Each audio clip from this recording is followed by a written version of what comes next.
जय हिंद, वंदे मातरम। दोस्तों, मैं Divyansh Namdev PW only IAS में आप सभी का बहुत बहुत स्वागत करता हूं, अभिनंदन करता हूं। दोस्तों, बहुत ही हैरान करने वाली एक खबर आई है। मतलब आप कुछ इस तरीके से सोचिए, अगर किसी देश में आतंकवाद पनप रहा है और जो देश खुद लैंड ऑफ टेररिज्म के नाम से जाना जाता है, अगर उसी को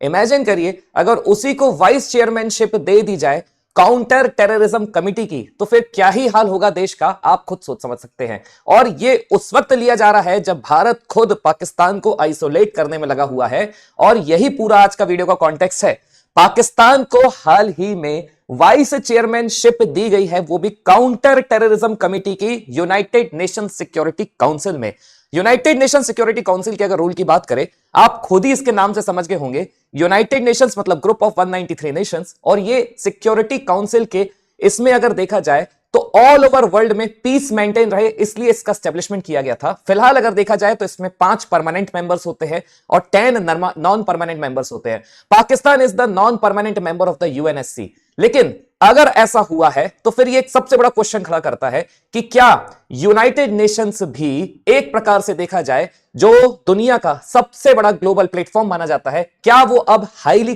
करप्ट हो चुका है? क्योंकि लगातार अगर सिनेरियोस की बात की जाए, रिसेंट डेवलपमेंट्स की बात की जाए, तो यूनाइटेड नेशंस अब जिस तरीके से वर्क कर रहा है, लगातार कर रहा है, और ऐसे सिर्फ यूनाइटेड नेशंस के बारे में नहीं बोल सकते, नंबर ऑफ इंटरनेशनल ऑर्गेनाइजेशन है, for example world health organization, world trade organization, ये जितने भी आज के समय में ग्लोबल प्लेटफॉर्म्स वाले ऑर्गेनाइजेशंस है, ये हाईली करप्ट हो चुके हैं, या फिर सिर्फ और सिर्फ पर्टिकुलर किसी एक पर्टिकुलर आइडियोलॉजी को ध्यान में रखते हुए या तो फेवर करते हैं या फिर उनके खिलाफ एक शब्द नहीं बोलते हैं। तो आज समय आ गया है पूरी दुनिया को यह समझने का कि क्या दुनिया के टॉप में बैठे हुए लोग वो वाकई में हकदार है अपनी इस पोस्ट के, या फिर अब एक मेजर रिफॉर्म्स की आवश्यकता है इन पर्टिकुलर ऑर्गेनाइजेशंस में, या फिर भारत को अब सीना चौड़ा करते हुए एक नया फ्रंट तैयार करने की आवश्यकता है जो पूरी दुनिया में विदाउट पार्शियलिटी काम कर सके। क्योंकि यहां पर अगर देखा जाए, पाकिस्तान को अगर वाइस चेयरमैनशिप दी जा रही है काउंटर टेररिज्म कमिटी की, तो आप इमेजिन कर सकते हैं ऐसे रूप में कि एक देश जहां पर आतंकवाद पनपता है, और या फिर एक देश जो सदियों से भारत के खिलाफ, बल्कि भारत के खिलाफ ही नहीं पूरी दुनिया में उसे लैंड ऑफ टेररिज्म के नाम से जाना जाता है, और अगर उसी को टेरर फोर्सेस का काउंटर टेररिज्म कमिटी का ही चेयरमैन बना दिया जाए, वाइस चेयरमैन बना दिया जाए, तो अपने आप में इससे बड़ी हाइपोक्रेसी, आयरनी कुछ हो ही नहीं सकती। अब आप समझिएगा, अगर देखा जाए तो एक प्रकार से देखा जाए, जब ऑपरेशन सिंदूर चल रहा था तब आपको ध्यान होगा भारत ने सिर्फ और सिर्फ ऑपरेशन सिंदूर के समय पाकिस्तान के 9 मेजर टेरर कैंप्स को डिस्ट्रॉय किए थे। आगे इमेज में आपको दिखाऊंगा, लेकिन फिलहाल आप ये याद रखिएगा कि यहां पर जो बीच में बंदा है, इनका नाम है अब्दुल रौफ। और अब्दुल रौफ के बारे में अगर बात की जाए तो यहां पर अब्दुल रौफ के बारे में अगर बात की जाए तो इनके बारे में 12 मई को एक आर्टिकल आया था कि अब्दुल रौफ वो बंदे हैं जिन्होंने भारत के ऑपरेशन सिंदूर के समय जिन टेरर कैंप्स में भारत ने टेररिस्ट को डिस्ट्रॉय किया था, मारा था, इवन उनके टेरर कैंप्स में जितने भी टेररिस्ट थे वो भी हाई वैल्यूड टेररिस्ट जिन्होंने दुनिया के अलग अलग क्षेत्रों में आतंकवादी गतिविधियों को भी अंजाम दिया था, उसमें एक इजरायली ज्यूइश रिपोर्टर की हत्या भी थी, याद रखिएगा। उन टेररिस्ट को भारत ने एलिमिनेट करने का काम किया था। लेकिन कितने शर्म की बात है कि जिन टेररिस्ट को भारत ने मारा ड्यूरिंग द ऑपरेशन सिंदूर और जिसके प्रूफ पूरी दुनिया के सामने रखे, उनको यहां पर स्टेट फ्यूनरल दिया जा रहा है, स्टेट फ्यूनरल दिया जा रहा है। आप इमेजिन कर सकते हैं, उनको स्टेट फ्यूनरल दिया जा रहा है जिसमें पाकिस्तान के आर्मी भी इन्वॉल्व है, और यह स्टेट फ्यूनरल और किसी के द्वारा नहीं बल्कि वहां के अब्दुल रौफ के द्वारा दिया जा रहा है। बताया, इनको भी एक टेररिस्ट बताया जाता है। जब विथ प्रूफ सारी चीजें पूरी दुनिया को दिखाई जा रही है, उस मोमेंट पे कैसे पाकिस्तान को यूएनएससी के द्वारा वाइस चेयरमैन बनाया जा सकता है, खासकर उस कमिटी का जिस कमिटी की अभी भारत को सबसे ज्यादा आवश्यकता है, पूरी दुनिया को सबसे ज्यादा आवश्यकता है। क्योंकि जिस हिसाब से टेंशंस चल रहे हैं, भारत पाकिस्तान को लंबे समय से आइसोलेट करने के लिए लगा है। अभी मैं आपको और भी सारी सिनेरियोज और डेवलपमेंट बताता हूं। फिलहाल ये तो एक केस है, लेकिन यहां पर भी देखिए, ऑलमोस्ट अगर देखा जाए तो यूनाइटेड नेशंस के हिसाब से भी there are 150 plus terror outfits,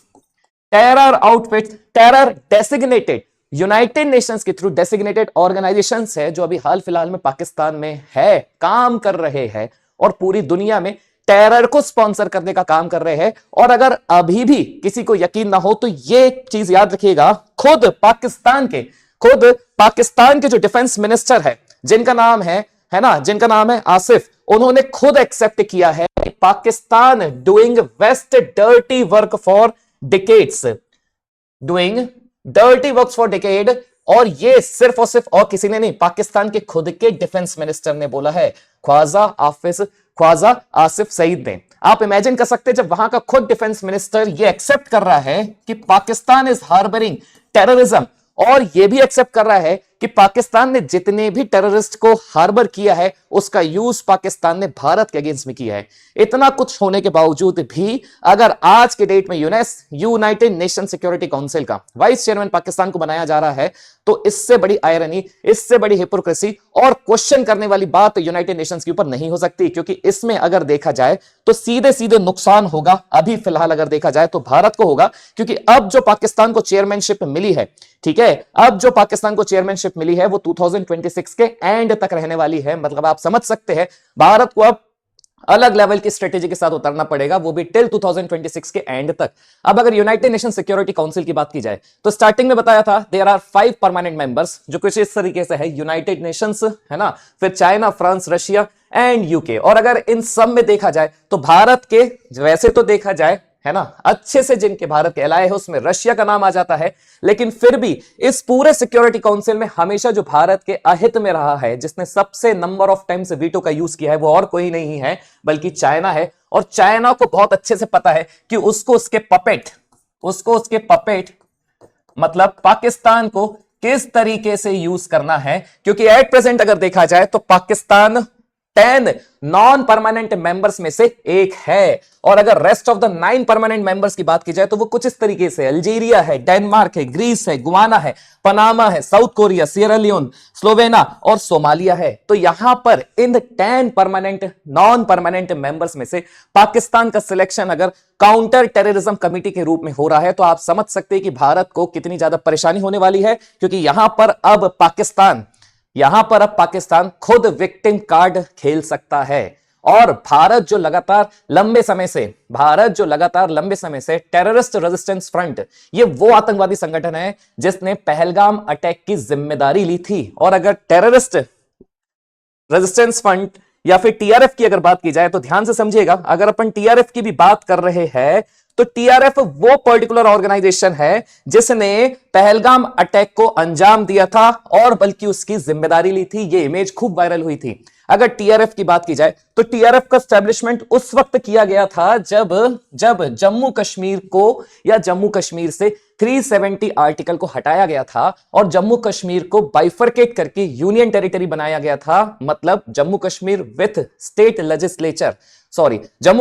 legislature एक यूनियन टेरिटरी बनती है, and Ladakh Ladakh without legislature, मतलब प्लेन यूनियन टेरिटरी बनती है लद्दाख। तो जब बाइफरकेशन हुआ था through the reorganization act of Jammu Kashmir, फिर से बोल देता हूं क्योंकि 2 शब्द इधर उधर हो गए, जिसमें जम्मू कश्मीर को विधानमंडल के साथ, लेजिस्लेचर के साथ एक यूनियन टेरिटरी बनाया, ठीक वैसे ही जैसे दिल्ली और पौंडीचेरी है, वैसे ही लद्दाख को प्लेन यूनियन टेरिटरी बनाया। उसी मोमेंट पर लश्कर ए तोयबा का एक प्रॉक्सी ऑर्गेनाइजेशन, मतलब लश्कर ए तोयबा का, और इसके अलावा अगर देखा जाए तो यहां पर लश्कर ए तोयबा के अलावा भी हिजबुल मुजाहिदीन, ठीक है, हिजबुल मुजाहिदीन की अगर बात की जाए तो इन दोनों के द्वारा एक टेरर आउटफिट और क्रिएट किया गया, कहां पर, जम्मू कश्मीर पर, जिसका नाम था द टीआरएफ का मतलब बोला जाए तो द रेजिस्टेंस फ्रंट। और ये द रेजिस्टेंस फ्रंट एक प्रकार से स्लीपर सेल के रूप में काम कर रहा था, लेकिन इसने 2025 में वैसे तो देखा जाए नंबर ऑफ टेरर एक्टिविटीज को ये लोग करना चाह रहे थे, अंजाम देना चाह रहे थे, लेकिन सक्सेसफुल नहीं हो पा रही थी। लेकिन 22 अप्रैल को जो हुआ वो अपने आप में भारत के ऊपर सबसे बड़ा हमला माना जा रहा है, क्योंकि उसमें आम सिविलियंस की हत्या की गई थी और इसकी जिम्मेदारी और किसी ने नहीं ली थी, टीआरएफ ने ही ली थी, द रेजिस्टेंस फ्रंट ने ही ली थी। तो आप समझ सकते हैं कि जब टीआरएफ खुद जिम्मेदारी ले रहा है and it is backed by the Hizbul Mujahideen along with the लश्कर ए तोयबा, और उसका प्रॉक्सी ऑर्गेनाइजेशन माना जाता है, और भारत तब से लेकर अब तक लगातार इस टीआरएफ को बैन करने की डिमांड कर रहा है, कहां पर, यूनाइटेड नेशंस में। तो अब ये पूरा सिनेरियो चेंज हो जाएगा, क्योंकि हो सकता है कि यहां पर अब पाकिस्तान वीटो यूज कर दे, विक्टिम कार्ड खेल दे और ये बोल दे कि हम तो खुद टेररिज्म के भुक्तभोगी है, क्योंकि इसी कथन के साथ, इसी स्टेटमेंट के साथ हो सकता है कि पाकिस्तान को भी यूनाइटेड नेशन सिक्योरिटी काउंसिल में एज ए काउंटर टेररिज्म के रूप में या उसमें काउंटर टेररिज्म में एज वाइस चेयरमैन के रूप में स्टैब्लिश किया हो। तो यहां पर अब पाकिस्तान का जो रवैया है वो भारत को 2026 के एंड तक परेशान कर सकता है। वो भी आप ऐसे भी सोचिए, जब भारत ने हर तरीके के ऑपरेशन सिंदूर के समय यहां पर प्रूफ दिए थे, एविडेंस दिए थे, इवन वीडियो एविडेंस भी दिए थे कि भारत ने जिन टारगेट्स जो भी भारत ने टारगेट किए वो सिर्फ और सिर्फ भारत ने मिलिट्री बेसिस को ही टारगेट किया। वहीं अगर पाकिस्तान की नजर से देखा जाए तो पाकिस्तान ये मिलिट्री बेसिस को कभी भी एक्सेप्ट नहीं करने वाला है। वो क्यों बोलेगा कि मैं टेररिज्म को हार्बर कर रहा हूं, लेकिन फिर भी भारत की तरफ से जो डेलीगेशंस भेजे गए हैं पूरी दुनिया में वो लगातार यही प्रूफ करने में लगे हुए हैं कि पाकिस्तान स्टेट स्पॉन्सर टेररिज्म है और ऐसा लैंड ऑफ टेररिज्म है जो पूरी दुनिया को परेशान कर रहा है। और उसमें इंडिया तो है ही है, लेकिन पूरी दुनिया भी है। और अभी जो स्टार्टिंग में बताया था ये खुद वहां के डिफेंस मिनिस्टर तक ने एक्सेप्ट किया है। तो यहां पर नंबर ऑफ बेसेस है जिसे भारत ने डिस्ट्रॉय किया था ड्यूरिंग द ऑपरेशन सिंदूर, जिसके प्रूफ एविडेंस पूरी दुनिया को दिखाए। तो उसके बावजूद भी यूनाइटेड नेशन सिक्योरिटी काउंसिल की तरफ से यह स्टेप लिया गया है। आप इमेजिन कर सकते हैं, इतना कम था। उनको तो यह तक याद होना चाहिए कि ओसामा बिन लादेन खुद पाकिस्तान में ही मारा गया था। और अगर ओसामा बिन लादेन की बात की जाए तो उससे बड़ा तो आतंकवादी दुनिया में कोई था ही नहीं, है ना। वो तो एक ऐसे आतंकवादियों की सूची में आता था जिसने नाक में दम करके रखा था स्पेशली अमेरिकन को। तो यहां पर इतने सारे चीजें होने के बावजूद भी अगर आज के समय में देखा जाए तो पाकिस्तान को अगर वाइस चेयरमैनशिप दी जा रही है, विशेषकर उस मोमेंट पर जब भारत टीआरएफ को बैन करने में लगा हुआ है और भारत बलूचिस्तान लिबरेशन आर्मी को इनडायरेक्ट वे में सपोर्ट कर रहा है ताकि पाकिस्तान से बलूच के ऊपर जो एट्रोसिटीज डिकेड से होते आ रही है उनको उसका हक मिले, इंडिपेंडेंस मिले। उस मोमेंट पर पाकिस्तान पूरी इस स्ट्रेटेजी को चेंज कर सकता है। यह भी हो सकता है कि तालिबान आउटफिट जो फिलहाल पाकिस्तान के अगेंस्ट में है, पाकिस्तान उसे वहां पर एक प्रकार से पाकिस्तान का जो स्टेप रहे उनके अगेंस्ट में काफी हो जाए। और हो सकता है बलूचिस्तान लिबरेशन आर्मी को भी पाकिस्तान अपने हिसाब से अब यूज करने लगे। तो ये जो मैसिव चेंज हुआ है ये भारत को अब बहुत ज्यादा परेशान कर सकता है, जिसमें भारत को अब कुछ नई रणनीतियों की आवश्यकता है और ज्यादा पाकिस्तान को एक्सपोज करने की आवश्यकता है विद द हेल्प ऑफ जो डेलीगेशंस अभी विभिन्न जगह पर जा रहे हैं उनके माध्यम से। तो कमेंट करके जरूर बताइएगा, क्योंकि देखिए अब अगर देखा जाए तो इससे बड़ी हिपोक्रेसी कुछ हो नहीं सकती है जो आज अपन को देखने को मिल रही है। और यह हिपोक्रेसी बताती है कि जो ऊपर बैठे लोग हैं वो कितने ज्यादा करप्ट हो चुके हैं और कितना करप्ट अब एनवायरमेंट क्रिएट हो चुका है, वो भी उस वक्त जब पूरी दुनिया को शांति की जरूरत है, पीस की आवश्यकता है। जय हिंद, वंदे मातरम। दोस्तों मिलते हैं फिर अगले कुछ नए इंटरेस्टिंग वीडियो के साथ।